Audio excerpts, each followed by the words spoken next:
이 시간에는 이렇게 부산에 오셨으니까 우리 부산에서 지방에선 처음 하는 햇불의 연합 집회인데요. 이제 부산을 대표하는 목사님들이 모이셨어요.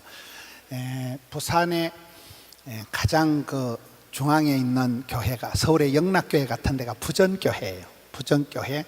또 부산의 모든 것을 총괄하는 목사님이 박성규 목사님이세요. 그리고 또 세계에서 제일 전도를 쉽게 잘하는 목사님이 손현보 목사님이세요.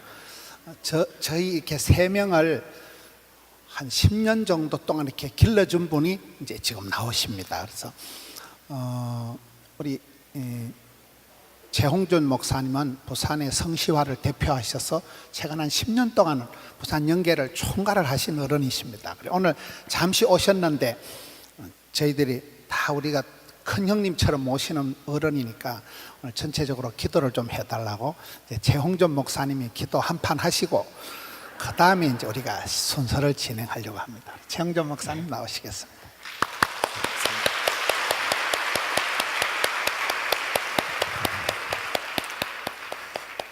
부산의 정서는 후배들이 올라오고 나갑니다. 저는 방문했는데 강당에 올라와서 기도해 달래요.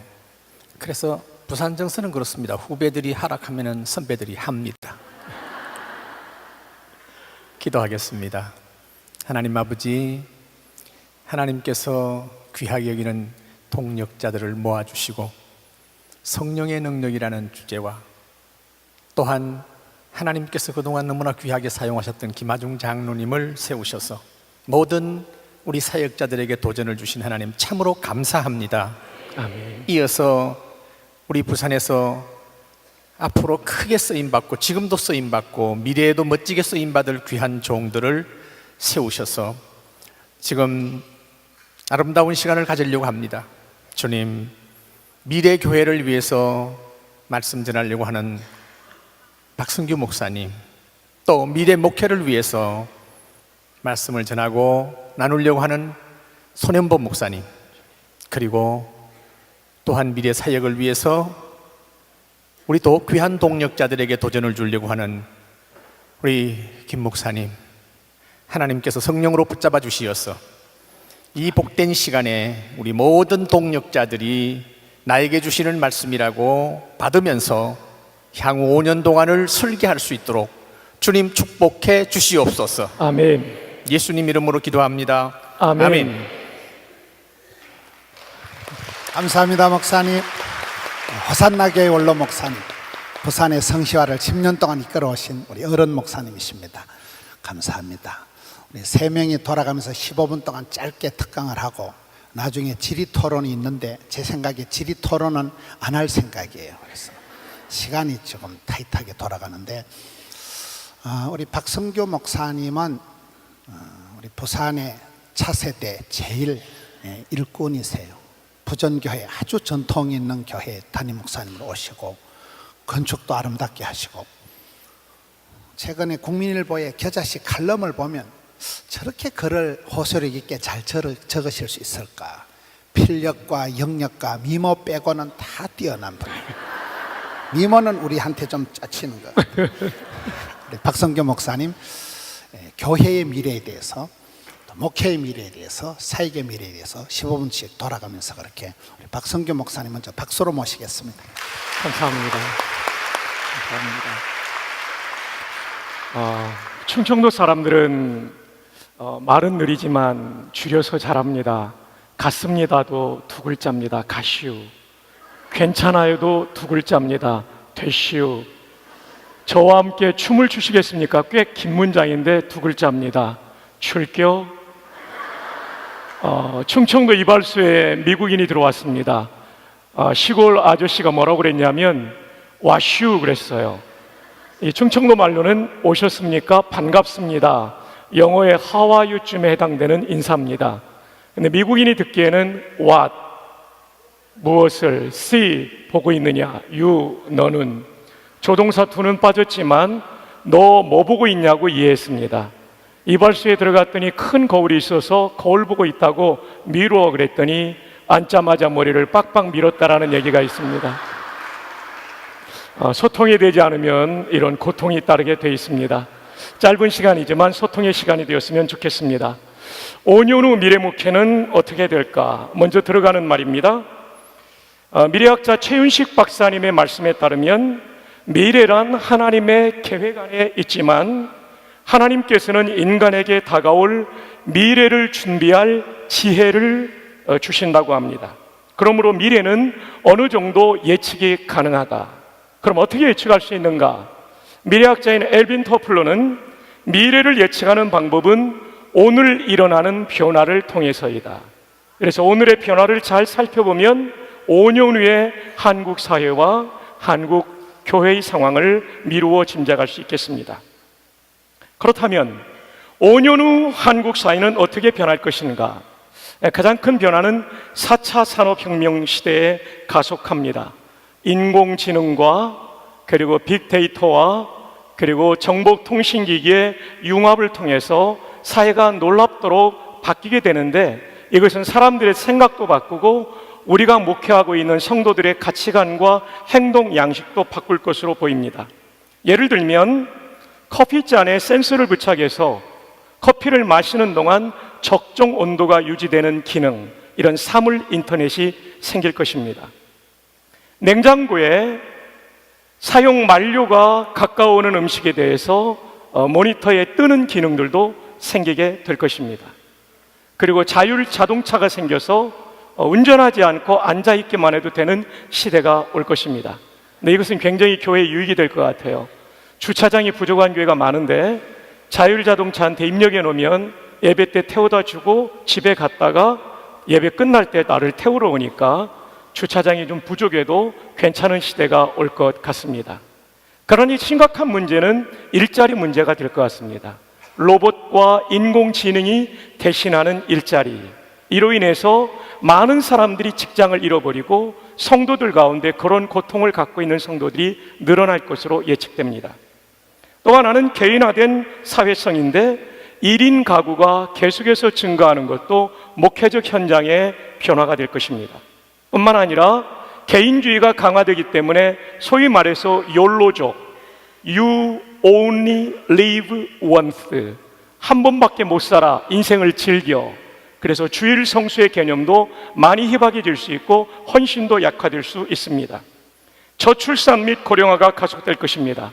그래서 생산 인력의 감소, 외국인 노동자의 증가는 우리 사회의 양상을 많이 바꿀 것으로 예측됩니다. 베이비 부모 시대의 은퇴가 가속됩니다. 베이비 부모, 아기를 많이 낳았던 시대가 우리나라에 크게 2번 있었습니다. 55년도에서 63년 1차 베이비 부모, 저도 그 안에 들어갑니다.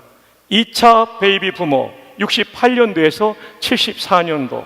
근데 적어도 5년 안에는 1차 베이비 부모가 완전히 은퇴하는 시대가 됩니다. 60세가 넘어가게 될 것입니다. 이로 인한 많은 사회적 변화가 예상되고 반기독교적 정서도 증가하게 될 것입니다. 절대 진리를 믿는 우리에게 도전하는 동성애, 동성혼 같은 문제들이 일어나게 될 것입니다. 또 통일의 가능성이 증대되는 시기가 되겠습니다. 그러면 5년 후 한국교회는 어떻게 변할 것인가?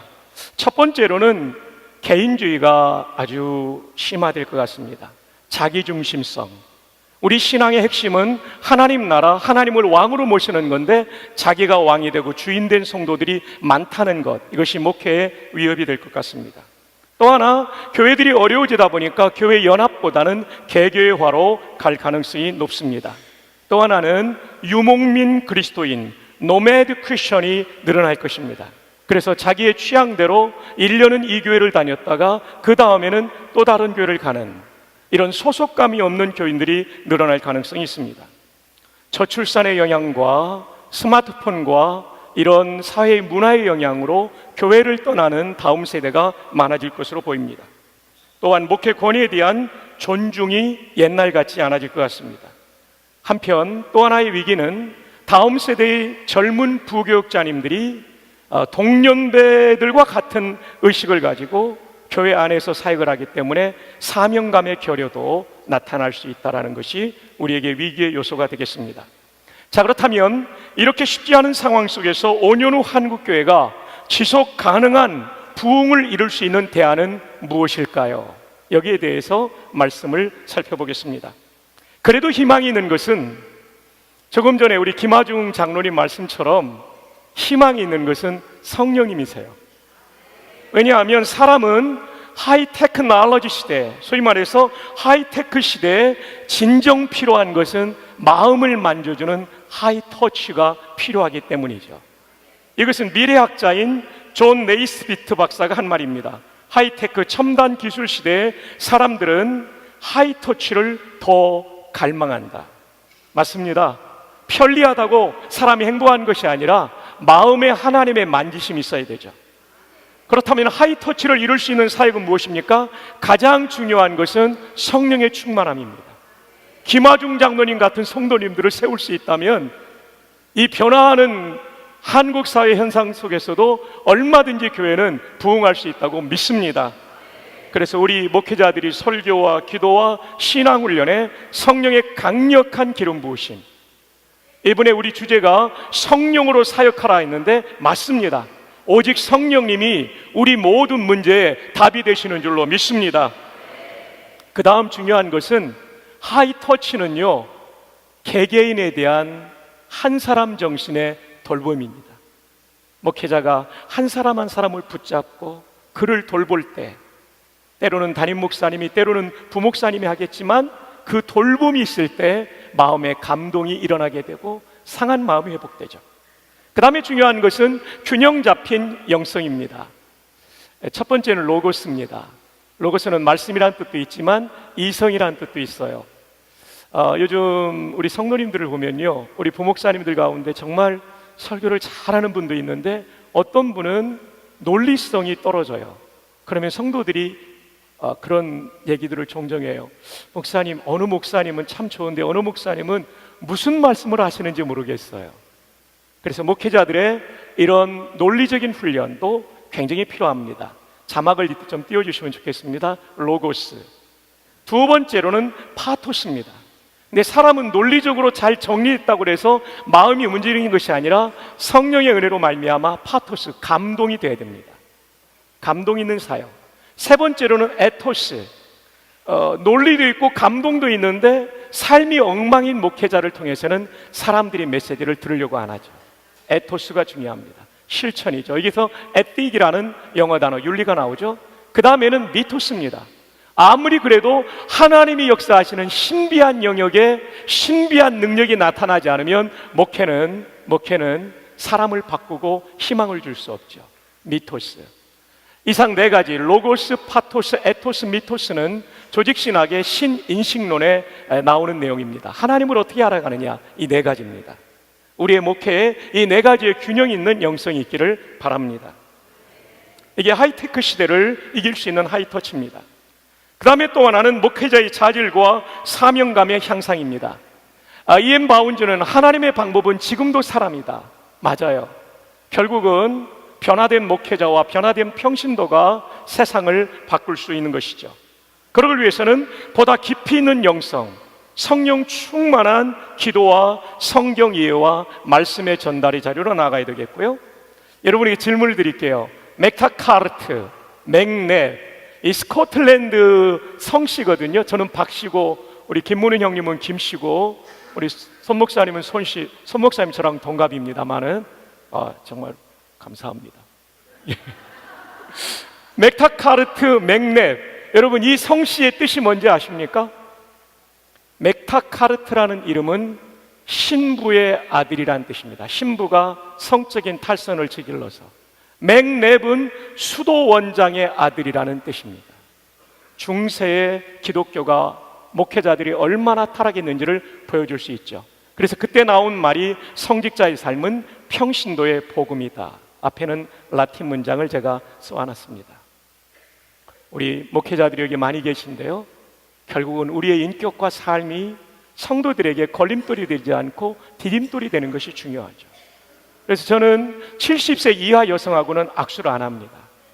아주 어린 아이들하고는 하지만 왜 안 하냐면 전기가 통할 수 있기 때문에 안 합니다. 제가 통할 수도 있고 그분이 통할 수도 있죠. 그리고 절대 제 승용차에 여성 혼자 안 태웁니다. 그리고 제 방에 들어온 문을 활짝 열어놓거나 부목사님을 앉혀놓고 상담을 합니다. 그리고 예배 때마다 제가 종종 얘기합니다. 제 휴대전화기는 제 아내가 정기적으로 보안 검열을 하고 있습니다. 절대로 이상한 문자나 카톡을 보내지 마시기 바랍니다. 저를 지키기 위한 것이고 또한 저희 교회를 지키기 위한 것이죠. 자, 그 다음에 목회자의 사명감에 있어서는 동네 부사 얘기를 드리려고 해요. 저는요, 충청도 대전 사람인데 이렇게 부산에 와서 목회하니까 제가 사실은 주눅이 많이 들었어요. 우리 문훈이 형님도 굉장히 멋진 경상도 사나이고 우리 선현무 목사님도 그런데 저는 충청도 사람이거든요. 굉장히 부드러운 사람이다 보니까 이게 참 좀 그래요. 근데 제가 놀라운 사실을 발견한 것은 임진왜란 때 이 부산을 지킨 동네부사 송상현공 종이품의 이 높은 당상관 관리가 충청도 청주 사람이었다는 사실입니다.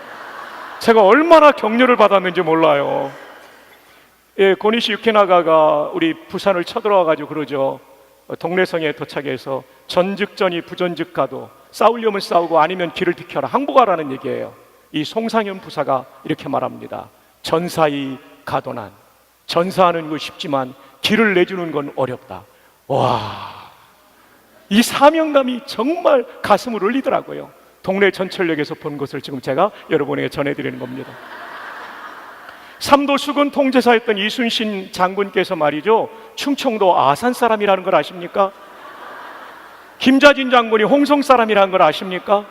임진왜란 때 진주성을 지킨 김시민 장군이 충청도 목천 사람이라는 걸 아십니까? 와, 윤봉을 여사가 충청도 예산 사람이라는 걸 아십니까? 유관순 여사가 천안 사람이라는 걸 아십니까? 예, 그 당시에는 지역 감정이 없었습니다. 충청도 사람 잘 봐달라고 하는 얘기입니다. 자, 이순신 장군이 오해를 받아서 백의종군하다가 다시 해군 참모총장직에 해당되는 삼도 수군 통제사가 되었을 때 가보니까 3만 명의 수군이 괴멸되어 있어요. 원균이 7천량 해전에서 패전함으로 말미암아 전선이 수백 척의 전선이 12척밖에 안 남았어요. 선조 임금께서 그러지 말고 육군으로 귀속하라. 이때 장계를 씁니다. 상유 12 순신불사. 아직도 임금님, 우리에게는 12척이나 배가 남아있고 이순신이 아직 죽지 않았기 때문에 우리가 한번 죽기로 싸우면 막아낼 수 있습니다. 그래서 이 놀라운 명량해전에서요, 이순신 장군이 12척을 가지고 적선 133척과 대항해서 31척을 격파하는 대승을 거두었습니다. 이건 전 세계 해군사에 없는 승리입니다. 이런 사명감이 우리에게 있으면 좋겠습니다. 그 명량해전을 앞두고 휘하 장병들에게 말합니다. 필사즉생, 필생즉사. 죽고자 하면 살 것이고 살고자 하면 죽을 것이다. 이게 사실은 마태복음에 예수님이 하신 말씀을 이순신 장군이 베낀 겁니다. 1500년 후에. 이런 사명감을 가진 목회자와 평신도 지도자들이 있다면 아무리 어려운 시대도 성령의 능력과 사명감으로 감당할 줄 믿습니다. 주기철 목사님의 최고의 설교는 1935년도 평양신학교 부흥회 사경회입니다. 그분의 메시지는 이거였어요. 일사각오. 우리가 신사참배의 압박 앞에 한 번 죽기로 각오하면 우리가 감당하지 못할 것도 없다. 칼날이 나를 향해 달려오느냐, 나는 칼날을 향하여 달려갈 것이다. 다시 한번 한국교회 목회자들과 평신도 지도자들이 일사각오의 마음으로 충성한다면 이 어려운 시대에도 희망은 있다고 믿습니다. 교회는 피를 흘린 만큼 부흥했습니다. 우리 피를 흘릴 각오로 우리의 각 교회들을 섬기는 은혜가 있기를 주님의 이름으로 축복합니다. 그 다음에는 제자도입니다. 어떻게 하면 한 사람을 신실한 예수님의 사람으로 세울 것인가? 존 스타트 목사님이 이런 얘기했어요. 오늘날 기독교의 문제는 깊이 없는 영성의 문제요, 다른 말로 하면 제자도의 결의가 문제다. 저는 김한일 장로님 강의 들으면서 너무 감사했어요. 권력과 돈으로부터 자유하다는 게 사실은 제자도잖아요. 예수님 따라가는 거잖아요. 십자가 지는 거잖아요. 근데 우리 기독교가 지금 너무 얄팍해 있어요. 부자 되고 출세하는 게 제자도처럼 생각하고 있죠. 아니라는 거죠. 십자가의 길을 가는 교회로 다시 우리가 바뀌어야 되는 것이죠. 그럼 제자의 세 가지 특징, 자질은 무엇이냐면 전적 헌신, 예수님께 헌신하는 겁니다. 두 번째, 섬김의 종, 어디 가든 겸손해야 돼요. 장로님 말씀하신 것처럼 겸손하지 않은 사람은 성령 충만 안 한 사람이잖아요. 제자도 진짜 제자는 겸손합니다. 세 번째로는 복음의 증인입니다. 어쨌든 복음 전해야 됩니다. 이것은 전문가이신 손현보 목사님께서 말씀해 주시겠습니다. 그 다음에 세 개의 지렛대가 있습니다. 이 어려운 시대를 이길 수 있는 지렛대, 성령 충만 다음에 세 가지 가지를 친다면 가정이 엄청나게 붕괴되기 때문에 가정회복 사역을 잘하면 그 교회는 살아남습니다. 자녀 교육 잘하는 교회도 살아남습니다. 앞으로 은퇴자가 5년, 10년 안에 1640만 명이 됩니다. 10년 안에는요, 1차 베이비 부모와 2차 베이비 부모 다 은퇴합니다. 그 사람들이 은퇴하고 40년 살아야 됩니다. 이 사람들에게 경로당 수준의 은퇴 사역이 아니라 비전을 심어주는 은퇴 사역이 필요합니다. 앞으로 이 셋 중에 하나만 탁월하게 해도 그 교회는 살아남게 될 것입니다. 이제 나가는 말입니다. 앞으로 5년 한국 사회와 교인들의 삶과 생각, 가치관이 급변할 거예요. 굉장히 이기적으로 바뀔 거고요. 그리고 심지어 교회 안에도 하나님 절대 신앙이 아니라 혼합 신앙을 가진 사람이 많이 나타날 위기입니다. 이때 우리 목회자들과 교회의 지도자들이 하나님을 의지하는 것과 본질에 집중, 이 본질이라는 말이 헬라 말로 우시아인데 여기서 에크를 붙이면 거기서 권세라는 말이 나와요. 본질은 어디에서 나오냐면 권세로부터 나와요. 권세는 어디서부터 나오냐면 본질에서 나와요. 그래서 본질인 영성, 제자도, 사명감, 전략으로 승산하면 반드시 권세 있는 부흥이 한국 땅에 다시 일어날 줄 믿습니다. 어제가 부활주일이었습니다. 우리가 살아계신 줄 아는 찬양을 할 때 그 후렴이 이렇게 되죠. Because He lives, I can face tomorrow. 그분이 살아계시기 때문에 나는 내일을 맞서 싸울 수 있습니다. face가 얼굴이라는 뜻도 있지만 맞서 싸운다는 뜻이 있어요. 부활하신 주님이 오늘도 살아계시기 때문에 우리는 내일의 수많은 도전과 맞서 싸우며 부활하신 주님의 능력으로 승리하게 될 줄 믿습니다. 하나님이 주신 지혜와 전략, 불타는 사명감으로 우리가 집중하면 희망이 있습니다. 로버트 하퍼 박사의 한마디를 드림으로 말씀을 마치려고 합니다. The moment you refuse to change, 변화를 거부하는 순간이 is, 그 순간이 The moment you begin to die, 당신이 죽음이 시작되는 순간이다. 사랑하는 여러분, 오늘부터 변화가 시작되기를 바랍니다. 감사합니다. 이제 한국교회 전도의 새로운 지평을 열어주신 정말 귀하신, 저랑 동갑이신, 그리고 제가 존경하는 우리 손윤모 목사님께서 두 번째 강의해 주시겠습니다. 박수로 영접해 주십시오.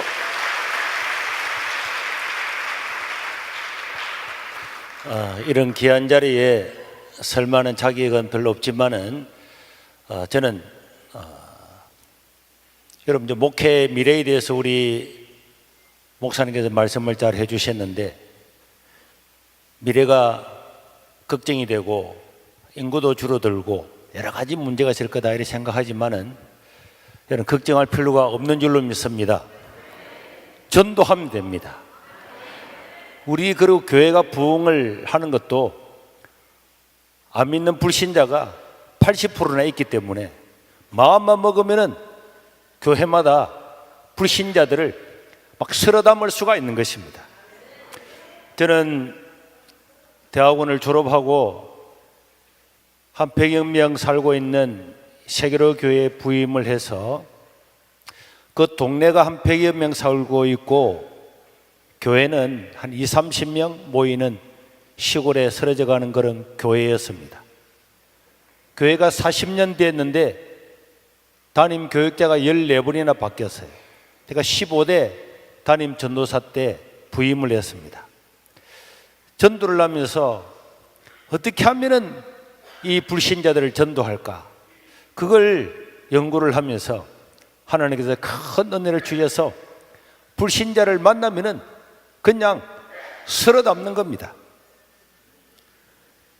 진짜 쓸어 담는 거예요. 그래서 교회를 5년마다 한 번씩 건축을 하고 해서 5번째 지었습니다.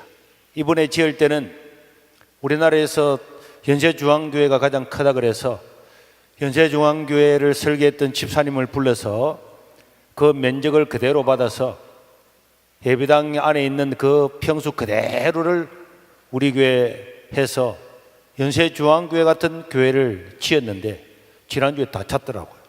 그러니까 전도는 너무 쉽고 쓸어 담을 수가 있는데 그 여러 가지 불신자를 만났을 때에 어떻게 그 사람들을 막 그냥 쓸어 담을 수 있는 방법들이 있는데 그중에 오늘은 15분이니까 한 가지만 말씀을 드리도록 하겠습니다. 우리가 전도하는 전도의 대상자들, 우리 사회를 살아가는 불신자들은 어떤 문화에서 어떤 종교의 기반 가운데 살아가는가? 대부분의 70%, 80% 안 믿는 불신자들은 유교와 불교의 이런 영향을 가지고 살아가고 자기도 모르게 그런 종교를 믿고 살아가는데 저는 이런 사람들을 만나면은 바로 쓸어 담을 수가 있습니다. 그래서 지금도 100명도 안 모이는 이 시골 동네지만은 1년에 1000명 가까운 사람이 세례를 받고 구원을 받는다고 하는 것은 전도가 너무 쉬운 것입니다. 그 하나의 예를 설명을 해 드리면은 우리 주변에 있는 사람들의 대부분이 불교의 영향끝 안에 살아가고 있습니다. 그래서 그 사람들 불교에 대해서 조금만 우리가 연구를 하고 알게 되면은 이 사람들을 어떻게 할 수 있다고요? 쓸어 담을 수가 있는 겁니다. 그냥 자료를 갖다 놓고 설명은 다 들어가는 거예요. 그 1년에 1000명씩 막 들어가는 거예요. 그냥. 불교에 대해서 간단하게 제가 설명을 하겠습니다. 불교 세미나는 아니지만은 여러분들이 들으면은 전도를 놀랍게 할 수 있고 쓸어 담을 수가 있는데요. 여기에 히말라야 산맥이 있고요. 그리고 여기에 인도라고 하는 데 나라가 있습니다. 인도라고 하는 나라 여기에 네팔이 있어요. 석가모니는 이 네팔 지역의 카필라 왕국에서 왕조로 태어났습니다. 조그마한 왕국의 왕조로 태어났는데 석가모니는 그 당시의 사람들이 힌두교에서 고민했던 이런 생각들, 야, 인간에게는 번뇌가 있는데 그 불교에서는 번뇌를 다 세분화시키 보니까 108가지래. 108가지. 이 108가지의 번뇌를 어떻게 해결할 수가 있을까? 이런 고민을 가지고 많은 사람들이 출가를 했는데 석가모니도 인간의 생로병사와 108가지의 이런 인간의 번뇌를 어떻게 해결할까? 해결할 수 있는 방법을 찾기 위해서 그는 29살에 출가를 했습니다. 그런데 석가모니는 똑똑한 사람이었기 때문에 29살에 출가했는데 6년째 되는 35살에 보리소나무 밑에서 큰 깨우침을 받았어요. 그래서 석가모니는 거기서 덕도를 하게 되어서 그냥 열반의 세계, 덕도의 세계, 깨달음의 세계에 들어가게 되었습니다. 이 석가모니는 108가지의 이 번뇌가 어디에서 오는가를 단번에 알아낸 겁니다. 그러고 난 다음에 이것을 사람들한테 설파를 했더니 사람들이 이 이야기를 듣는 사람들마다 우와, 맞다, 정말로 깨우친 분이다. 그래서 석가모니를 그 사람들은 부처라 불러서 부처, 산스크리트어로 부처는 깨달은 분, 깨달은 선생님 이런 뜻입니다. 얼마나 놀라운 것을 깨달았으면 사람들이 그 설교를 듣고 저분은 깨달은 분이다, 대단하다, 108가지 번뇌를 다 벗어버릴 수 있는 방법을 석가모니가 찾은 것입니다. 그 108가지의 번뇌를 단번에 벗어 던져버리고 그의 이름을 석가모니에서 부처님이라고 불리는 그 어마어마한 그 내용은 뭐냐? 석가모니는 뭘 깨달았냐? 인간에게는 욕심이라고 하는 게 있는데 이 욕심을 버리고 다 버려서 욕심이 하나도 없는 상태, 욕심이 하나도 없는 상태, 이 상태를 무아라 그래. 무아. 없을 무자 내자, 내 자신이 없는 겁니다. 얼마나 욕심을 다 벗어 던졌든지 내 자신도 없는 거예요.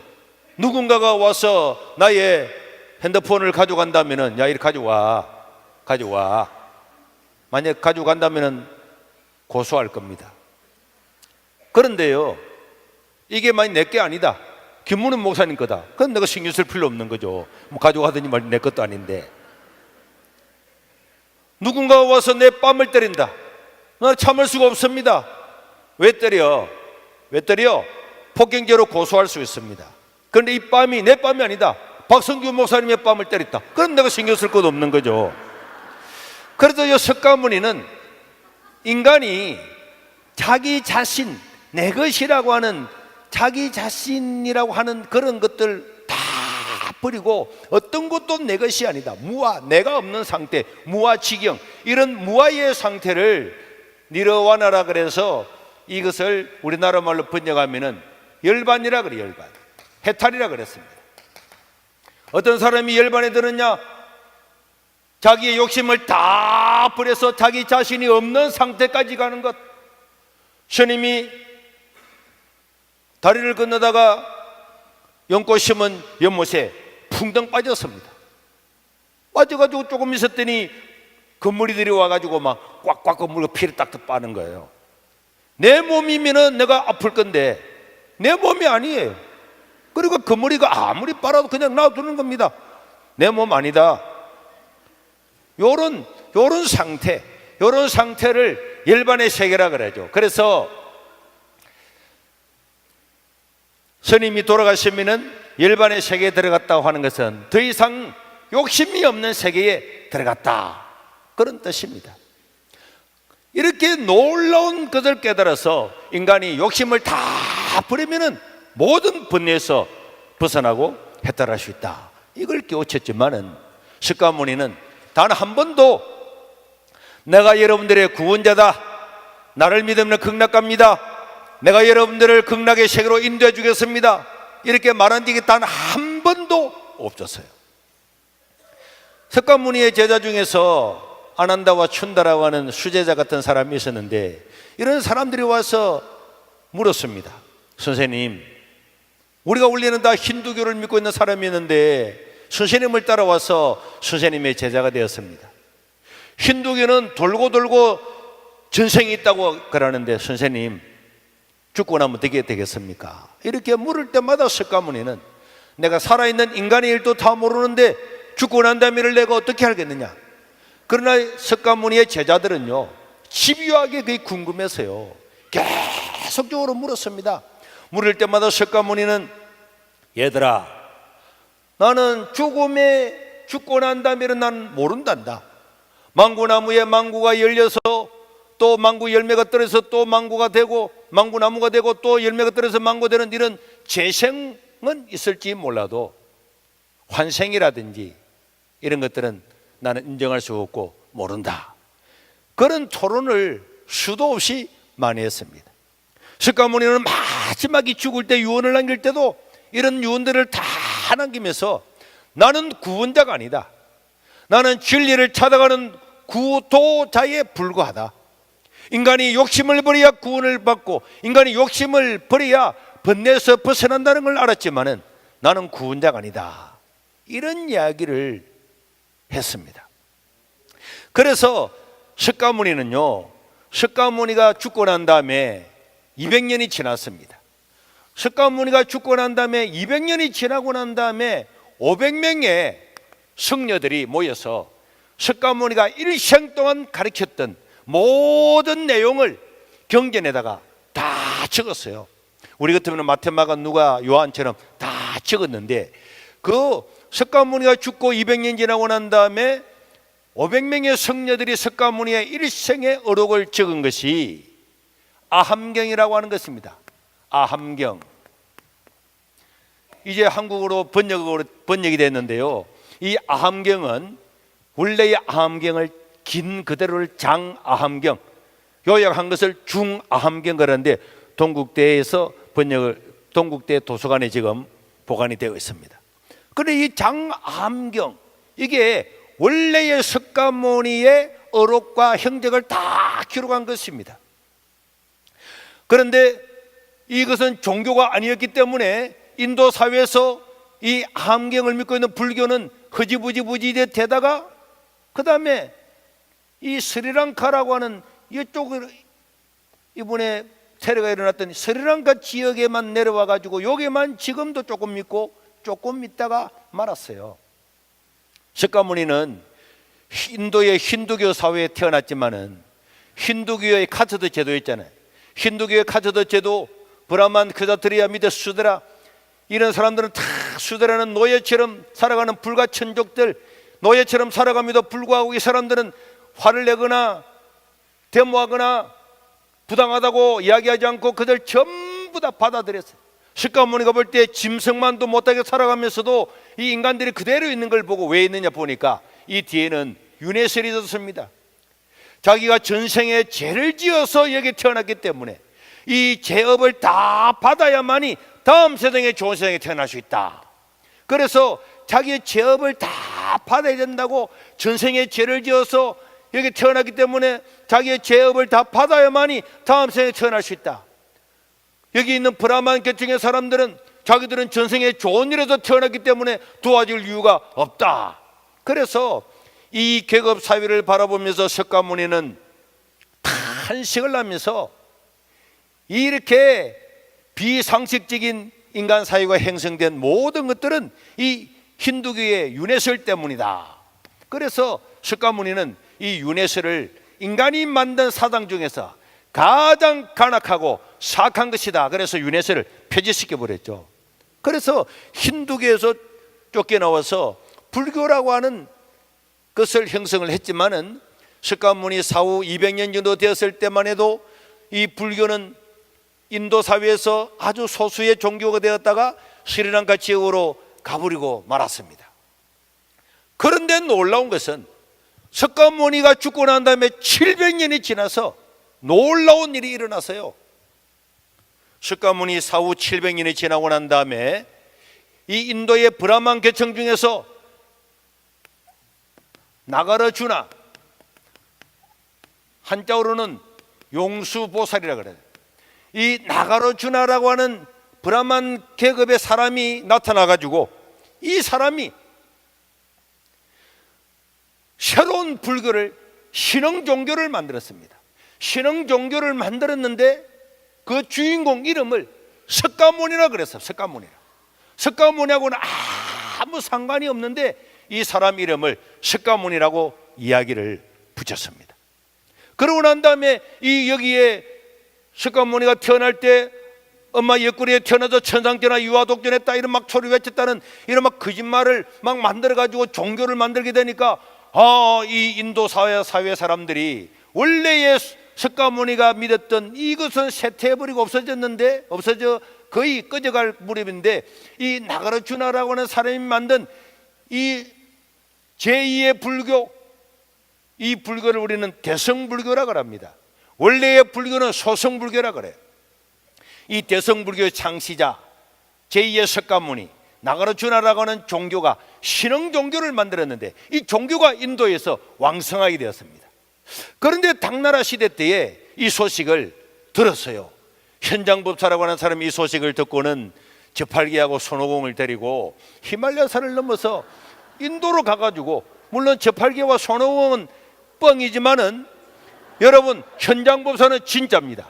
현장법사는 중국에서 인도로 가가지고 불교를 수입을 하는데, 여러분, 원래의 불교 아함경, 원래 석가모니의 이 불교를 가져가야 되는데 이것을 모르고 나가라주나라고 하는 신흥 종교, 이단 사이비 종교를 가지고 이 종교를 중국에 가져가고, 이 중국에서 당나라 때 신라백기 때 우리나라에 건너오고 또 우리나라에서 일본으로 지나고, 그래서 이 나가라주나 종교가 동남아에 다 번지게 된 겁니다.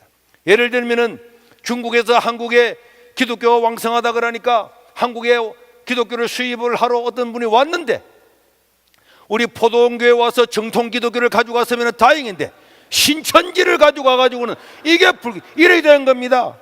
그래서 여러분, 이 나가르주나, 나중에 인터넷 쳐보면 이 나가르주나는요 완전히 사이비 종교를 만든 겁니다. 그래서 여러분, 이 사람은 대성불교를 창세를 대성불교, 지금 우리 한국은 무슨 불교라고요? 대성불교입니다. 일본도 대성, 중국도 베트남도 다 캄보디아 대성불교입니다. 티베트도 대성불교입니다. 소성불교를 믿고 있는 나라는 스리랑카 원래의 석가모니의 어록을 믿고 있는 사람이 여기밖에 없어요. 그런데 이것은요 스님들은 다 알아요.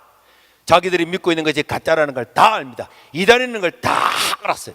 1990년대부터 이거는 전 세계 모든 불교 사람들한테 이 우리가 믿고 있는 대성불교는 나가르주나 종교다, 신천지와 같은 것이고 이거는 사입이고 원래의 종교는 여기 있는 것이 이거는 암경이다. 그래서요 나가르주나가 만든 이 종교의 경전에는 화엄경이나 반야신경이나 천수경이나 법화경이나 이런 지금 우리 사람들이 굉장히 좋아하는 모든 것들은 나가르주나 종교입니다. 여러분들이 가서 인터넷에 쳐보면 다 알아요.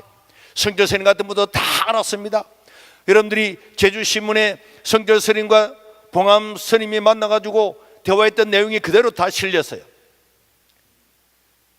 거기서 봉암 스님이, 제주도의 최고 큰 절의 스님이 성결 스님을 만나자마자 성결 스님, 우리가 믿는 이 대성불교가 가짜라는 거 성결 스님 알았습니까? 이래 했더니 성결 스님이 알았지. 예. 여러분들이 집에 가서 인터넷에 다 쳐보든지 유튜브에 들어가서 제가 150회 성장 세미나 했던 걸 보면 다 나옵니다. 그러고 난 다음에 이 그래서 지금 스님들 중에서요 당신이 죽으면 극락가였습니까? 물어보면 극락간다는 사람은 한 명도 없습니다. 있다고 하면 그 완전히 가짜입니다. 다 알아요. 그래서 거기 신문에 기사에 보면 성교스님 그 기사에 보면요 어떻게 합니까? 했더니 제사밥 먹고 살라 그러면은 그냥 이거는 한국 불교라고 소개하고 그대로 가야지 이래 놓는 거예요. 한국 불교라고 소개하고. 그래서 지금 믿고 있는 건 다 가짜입니다.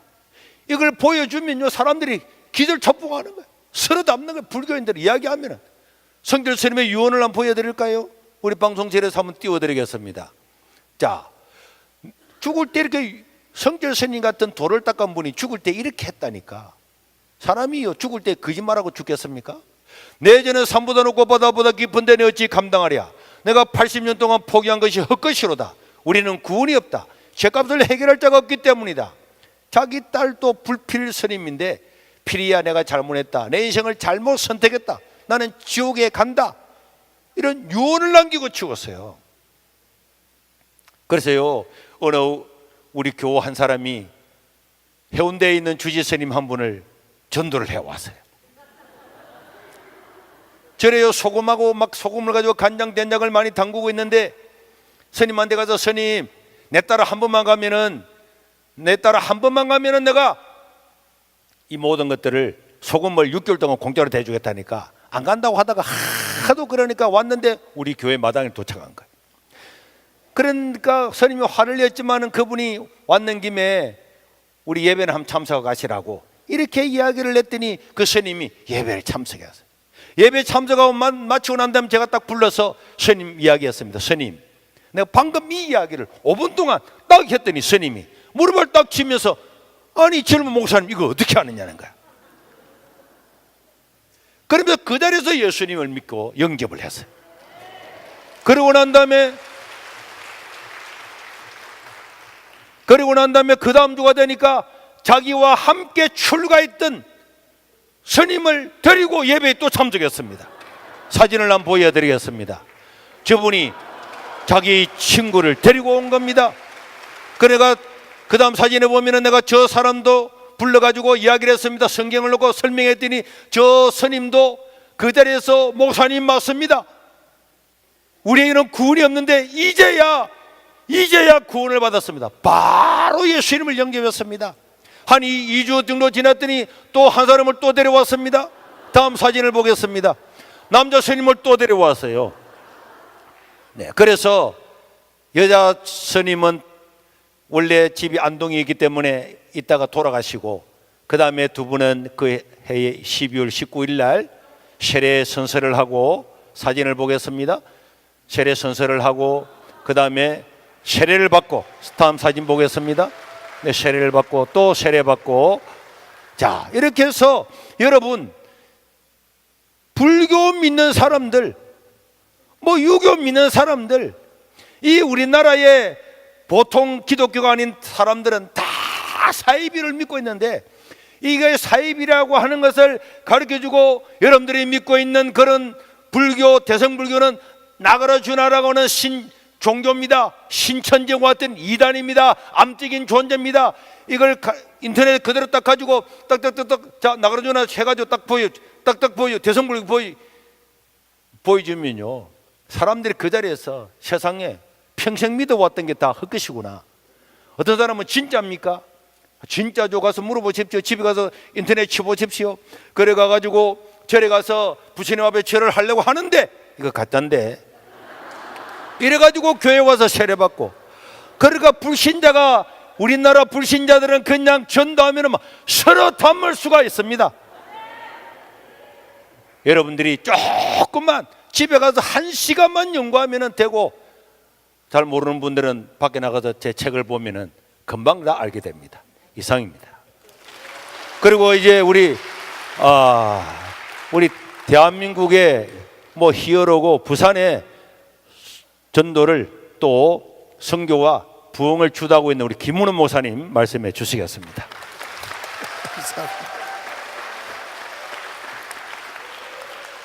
썰어 담는 얘기를 하다 보니까 시간이 다 돼버렸어요. 썰어 담았습니다. 저희 세 사람이 맡은 시간이 3시 40분까지예요.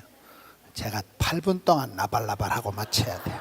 그래서 토론은 없고 토크쇼가 아니고, 제가 8분만 하고, 그래도 꼭 질문을 해야 되겠다 싶은 분들은 마치고 나가시면 그 부스에 두란노 서원 코너에 가면 책이 다 있습니다. 박성교 목사님 책, 손현보 목사님 책이 다 있습니다. 우리 김하중 장로님하고 또 나중에 진재익 목사님은 친히 이게 사인회를 하실 겁니다. 책을 보시면 되고, 제가 7분 남았는데 7분 동안 뭘 해야 될지. 오늘 이렇게 주제가 5년 후의 미래 목회에 대해서, 우리 박성교 목사님은 교회의 미래, 손현보 목사님은 목회의 미래, 썰어 담는 얘기를 하셨습니다. 제가 맡은 주제는 사역의 미래예요. 화면을 좀 띄워주세요. 쭉쭉 띄워주세요. 7분 만에 맞춰야 되니까. 5년 후에 우리의 사역이 어떻게 될 것인가. 옛날에 부산에 가면 10년 후 다방이라는 게 있었어요. 10년 후에 우리가 여기서 다시 만나자, 그런 다방이 있었는데 지금은 없어졌어요. 5년이 지나면 사라질 사역이 많겠다. 우리가 5년 후에 사역을 해야 될 대상이 있잖아요. 대상이. 지금 어린 아이들이, 주일학교가 다음 세대가 급격히 줄어드는 거. 사역의 자리는 어디일까? 임지가 없는 목회자들이 많습니다. 신학생들이 수만 명이 배출이 됩니다. 사역지가 없는 사역자들이 많습니다. 세 번째는, 제가 작년에 저희 교회 많은 강사님들이 오신 중에 제가 가장 도전받은 게 한 가지예요. 저희 교회 이 예배당을 600억 원을 주고 지었습니다. 600만 원 아니고 600억 원을 주고. 저희 교회 한 해 새신자들이 3,000명 가까이 등록을 합니다. 제가 그걸 나발나발 자랑을 했더니만 그 강사님이, 그러면 목사님 믿음이 얼마나 자랐노? 그걸 물으시더라고요. 제가 가슴이 철렁했어요. 사역자인 우리 자신이, 우리 여러분들이 자기 은혜, 자기 성장, 자기 회개, 자기가 얼마나 성령님과 밀착하게 동의하느냐, 그게 세 번째 중요하다는 거예요. 다시 1번, 5년 후에 우리가 사역할 대상은, 다음 세대는 급격히 줄어들고 실버 세대는 소독감을 느낀다는. 소독감이 뭘까요? 소외감과 고독감을 소독감이라 하더라고요. 오늘 한국교회가 애들도 없는데 너무 다음 세대만 강조하면서 어르신들을 너무 무시한다는 거예요. 그동안 교회 부흥에 헌신적인 노력을 하고 교회 건축한다고 쎄빠지게 고생하고 그런 어른들을 뒷방으로 제껴놔놓고 목회자들이 너무나 다음 세대만 강조하는데 다음 세대는 아가 없다니까요. 다음 세대는 주일학교가 없는 교회가 많은데 다음 세대만 강조하면서 실버 세대에 대해서 너무 소홀하다는 거예요. 제가 최근에 어떤 교회 집회를 갔는데 어르신들을 대상으로 이렇게 드레스디아스 같이 어르신들을 대상으로 특별히 이렇게 영성 훈련을 하는데 너무 감동을 받은 거예요. 어르신들이 감동을 받고 은퇴하신 분들을 모아가지고 이분들을 지극정성으로 이렇게 섬기니까 이분들이 유산을 이렇게 선교하는 데 기부를 하고 이러시더라고요. 어쨌든 우리가 다음 세대에 사역할 이 대상은 점점 사라져가는 주일학생들, 교회학교 아이들 다음 세대고 또 늙어가는 이 어르신들에 대해서 우리가 특별한 계획을 세워야 된다. 두 번째가 한국교회가 성장 동력을 잃어버리고 사역의 현장이 점점 줄어들고 목회자는 버글버글한데 사역지가 없는 데가 너무나 많다는 것. 세 번째, 사역자인 내 자신이 한국교회에 팽배되어 있는 게 어떤 무력감이라는 것, 패배감이라는 것. 기독교는 개독교다, 목사가 목사다 이런 소리를 듣다 보니까 사역자들인 우리 자신이 굉장히 패배감, 수치감, 죄책감, 쪼다감, 등신감, 열등감에 쩔여가지고 살아간다는 거예요.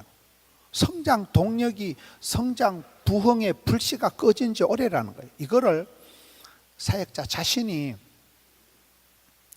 최고의 경쟁력은 목회자거든요. 최고의 경쟁력은 사모님이거든요. 목사님, 사모님들이 기도하고 성령의 충만함을 입어가지고 감당을 해야 되지 밖에서는 답이 안 나오는 거예요. 밖에 소식을 들어봐야 그 다음 화면을 보겠습니다. 사역에는 세 단계가 있습니다.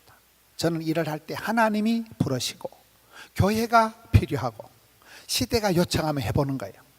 시대에 현실에 최선을 다하고 현장의 달인이 되고 현재에 감사하면 현찰이 많아진다는 말이 있어요. 끊임없이 계획하고 실천하고 평가하고 계획하고 실천하고 평가하고 역량을 키워야 되는 사역의 매뉴얼을 저는 목회를 하면서 아무도 가르쳐준 사람이 없었습니다. 저는 저희 집안에 교회 다니는 사람이 아무도 없었습니다. 저는 부산에 아는 사람이 한 명도 없었습니다.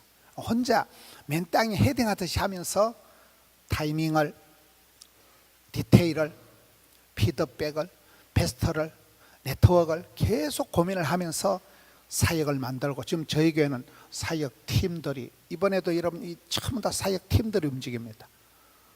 주일날 안내하는 여집사들이 250명입니다. 찬양대원이 1000명입니다. 이것을 총괄하는 건 목회자들이 아니에요. 전부 평신도들이 다 합니다. 평신도들이 다 앞장서서 합니다. 계속 화면을 좀 틀어주세요. 시간이 없으니까. 하나님께서는 그 시대에 그 땅에서 그 사람을 들어 쓰시더라고요. 김하중 장로님이 한 분이 나오시면 그 시대의 공직사회에 바람을 일으키는 거예요. 비너하세야 일어나라. 하나님은 역사가 어려울 때 그 시대에 그 땅에서 한 사람을 들어서 한 사람이 하나님의 미랄같이 살아가면 시스템을, 프로그램을, 족보를, 역사를, 지도를 만들어가는 것이지 제도권 안에서 나오는 법이 없더라고요. 그 다음 하면 시대마다 하나님은 한 사람을 들어 쓰시는데 그 한 사람이 차별화, 특성화, 개별화, 전문화를 만들어 가야 된다. 3단계로 설명을 하고 있습니다. 누가복음 11장 13절에 신앙의 3단계가 있습니다. 구하라, 찾아라, 두드리라. 구하는 자에겐 반드시 하나님은 좋은 것을 주신다. 근데 좋은 것 중에 진짜 벽이 좋은 것은 성령을 주시지 않겠느냐. 성령보다 앞서지 마라. 성령을 소멸하지 마라. 성령을 근심되게 하지 마라. 성령을 해방하지 마라. 성령으로 아니하고는 우리의 사역에 아무런 의미도 영향력도 없기 때문에 하나님의 뜻은 성공이 아니고 성실이다. 하나님의 뜻은 성공이 아니고 성결이다. 하나님의 뜻은 성공이 아니고 성수다. 마지막. 저게 마지막인가? 최근에 목사님들이 모여서 얘기를 하는데 대부분 우울한 얘기가 나오더라고요. 이 말세다, 고통의 때다. 이제는 뭐 설교를 해도 막 명예훼손 고발을 하고 동성애가 판을 쳐고 너무나 이 시대가 악하고 음란하고 폐역하고 부패하고 타락한 시대가 종말의 때가 왔다면서 목사님들이 한 2시간을 얘기를 하는데 대부분 우울한 얘기를 하시더라고요. 그런데 그때 한 분이 저기에 있는 얘기를 하는 거예요. 앞뒤 좌우가 전후 좌우가 꽝꽝 들어막혔어도 우리가 기도하면 하늘 문이 열린다는 거예요. 위로부터의 각양 좋은 은사와 온전한 선물은 위로부터 빛들이 아버지께서 내려온다는 거예요. 두 번째, 제약이 더한 곳엔 뭐가 넘칠까요? 이 최홍준 목사님이 늘 하시는 말씀. 호산나교회 전에 그 가보면 앞에는 경마장 여관이고 뒤에는 술집이고 옆에는 섹시집이고 뭔 교회가 이런 식으로 영향이 없어 대관하니까 최 목사님이 저 말씀을 하시더라고요. 김 목사, 로마서 5장 20절을 봐라. 죄악이 더한 곳에 은혜가 넘친다니까요. 이 시대가 악하고 종말의 때가 됐기 때문에 5년 후가 아니라 내일 일을 알 수 없는 그런 암흑 같은 시대가 됐지만은 말세의 고통의 때에 하나님께서 성령님을 물쏟듯이 부어주신다니까요. 할렐루야. 그래서 우리가 아까 김하중 장로님 말씀처럼 오락을 폐지하고 산으로 들러나가지 말고 그렇잖아요. 성령님만 의지하고 나가면 말세의 길이 있습니다. 세상이 다 불경기라고 세상이 다 안 된다 해도 성령 안에선 됩니다. 이것이 5년 뒤가 아니라 날마다 때마다 일마다 저는 막 닥치는 대로 해보자. 현실에 그때그때 성령님이 부르시고 성령님이 충동하시고 성령님이 감동하시고 성령님이 견인해 가시면 따라가다 보면 하나님이 피할 길을 열어주시고 새 시대의 새 역사를 능히 감당하는 미래 사역, 비전과 소망이 있는 사역이 되리라고 믿습니다. 우리 두 분 목사님 오늘 충분히 토크를 재밌게 하려고 준비를 다 했는데 시간이 다 됐어요. 그래서 책으로 대면할 수, 책으로 잘 정리된 책. 우리 손현보 목사님 교회는 몇 주 전에 전국에서 1,800명이 모여서 150배 부흥되는 전도의 비결을 전국에서 와서 배웠습니다. 우리 박성교 목사님 아까 보시면 인물 빼고는 다 탁월합니다. 영성이, 야성이, 지성이, 감성이 앞으로 부산 교계를 10년 동안 끌고 갈 분들이에요. 그래서 책에 다 있습니다. 박성교 목사님 책, 손현무 목사님 책, 제 책도 졸저가 거기에 있습니다.